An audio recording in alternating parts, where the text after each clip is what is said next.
Welcome back, everyone. Today we're going to continue with Beyonce's album cycle with her second album, Bday. Now in 2006, Destiny's Child formally disbanded, and now Beyonce is officially on her own. I really don't have much to say for the lead up, just that Beyonce is free to do whatever she wants.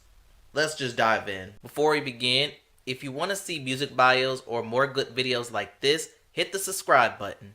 Also, I've started a Patreon account. On here you get more copyrighted material and they'll be uploaded 48 hours prior to YouTube. If you want to support or visit, link is in the description. And without further ado, on to our feature presentation.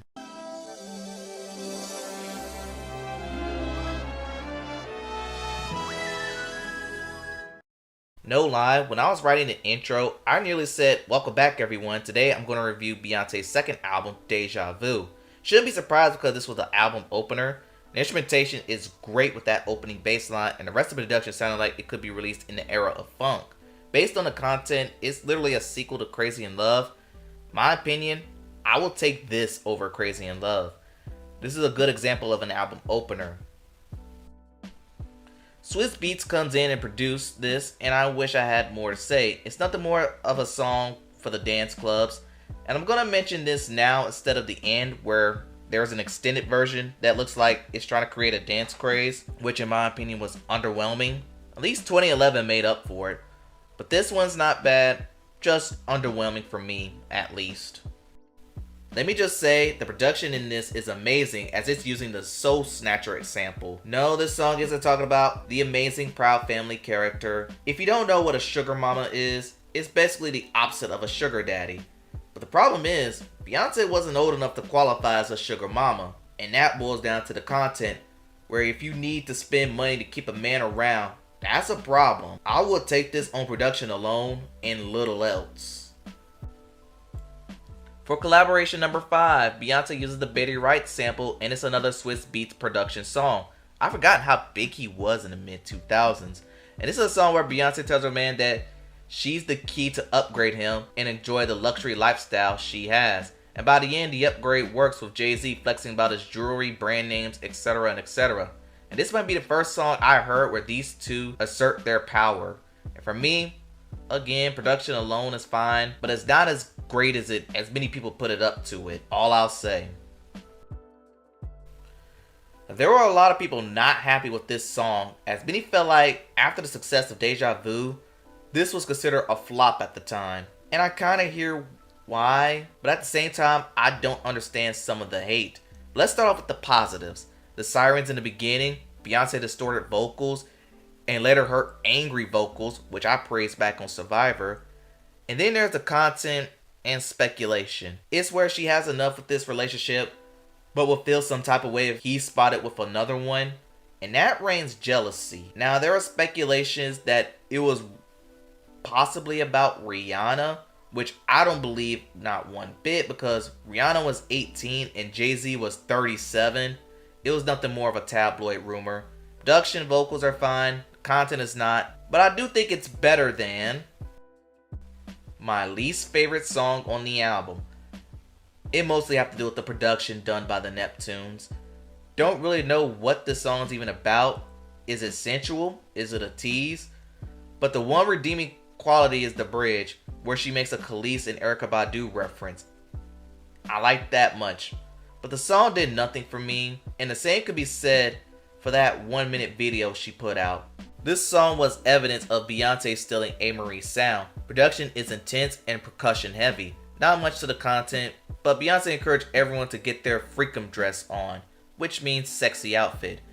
Now Rich Harrison, you did a good job on the production here, and I think this is a highlight on the album. Question: was calling a song Greenlight a theme during the 2000s? I felt like there were like 1,000 of them in that decade. The production is another A-Marie ripoff, but the Neptunes produced it, and it's Beyonce giving her man the green light to move out and leave. Song is fine, but it's a perfect song to segue to. This might be the only Beyonce song I know word for word. As everyone knows, this song is about a fallen relationship where the man is unfaithful. He thought he was irreplaceable, but Beyonce pulls a fast one and tells him he'll be replaced. In fact, the replacement is on the way.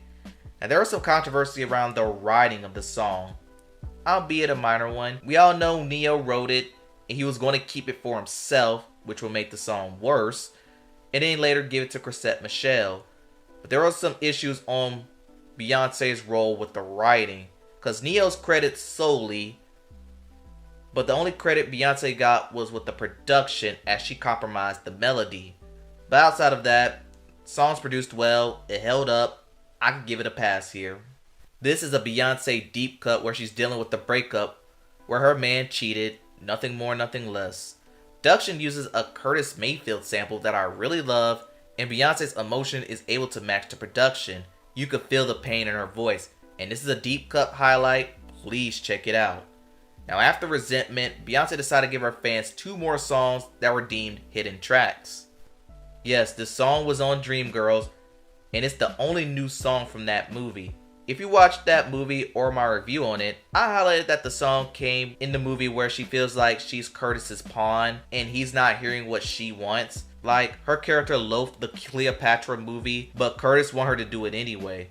But this is one of Beyonce's best vocal performances ever. Now, does this song belong on the album? No, but I understood why she put it there. Standalone, this song's amazing. Please go revisit it. But you need to watch Dreamgirls to properly understand the song. I already discussed this song, but the extended added random dances like Drop to Your Knees, the Naomi Campbell Walk, and Snapping for the Pics. I will say this will be perfect for TikTok, but my opinions stay the same. And that concludes this album review. Before I talk about what I thought, let me just say I am hurt that I couldn't review the song Beautiful Liar due to my no deluxe tracks rules. I would say reviewing this album was much easier to get through because I already listened to this album numerous of times in the past. The same way I thought about Dangerously Loved applies here. 7 out of 10 ranking, but with much better production. Now her next album, we meet her alter ego, Sasha Fierce. And that concludes the bday review. Tell me what you think in the comments below. What are some of your favorite songs from this album? Don't forget to like, comment, and subscribe to this channel. Thanks for watching, and I'll see you next time.